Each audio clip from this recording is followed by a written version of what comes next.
The entire story of Yosef going down to Mitzrayim and the brothers following him there and Yakov settling there and subsequently the Jewish people living there for hundreds of years can all be traced back to a single action. One little, seemingly insignificant action that caused it all.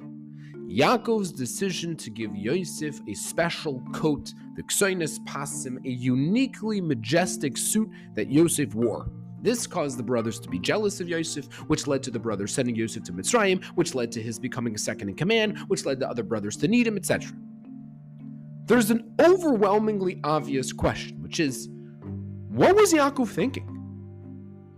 Doesn't every parenting booklet, pamphlet, and course and seminar preach to refrain from demonstrating favoritism amongst one's own children? Why would Yakov give Yosef a special coat knowing the other brothers would find out about it? Perhaps the answer is the following idea. Perhaps Yakov knew that one day Yosef would stare in the face of sin and need an extra dose of confidence to overcome it.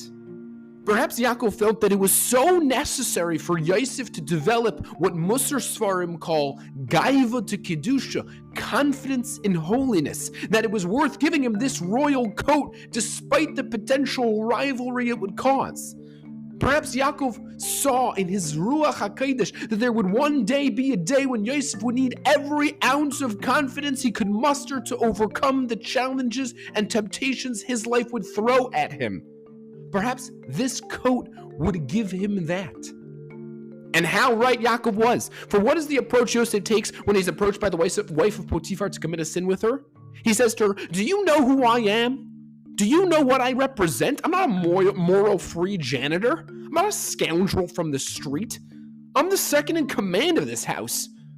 This sin you speak of is beneath me. Yosef didn't say, I can't sin because I'll get fired or to look bad on my resume. He didn't say, I can't sin because sin is bad. He said, I can't sin because this sin is beneath me.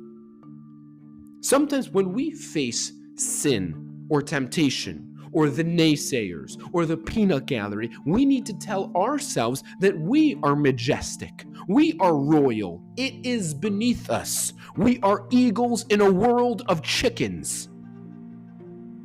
At the Aguda convention that was dedicated to installing Rav Moshe Feinstein as the Nasi of the head of Agudas Yisrael, Rabbi Yosef Ber Soloveitchik, the Rosh Yeshiva of Yeshivas Rabbeinu Yitzchak Elchanan, was asked to introduce Rav Moshe, and he said the following.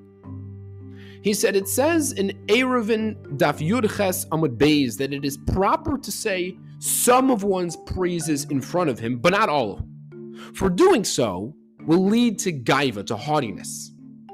So Rabbi Yosef asked the following question. If we don't want to say all of one's praises in front of them, lest it lead to haughtiness, to gaiva, so then why is it even proper to say some of their praises in front of them? Aren't we concerned he'll get a little gaiva? Isn't a little gaiva also bad?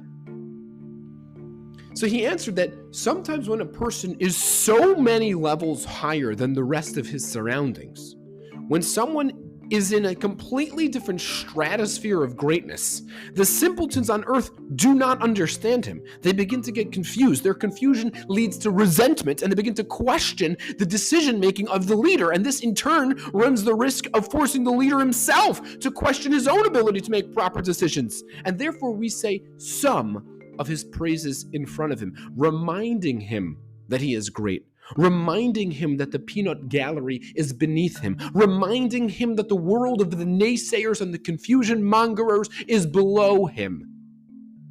Sometimes even the greatest of the great need reminders that we are all too great to sin. We are all too holy to be impure. We are all simply too big to be small.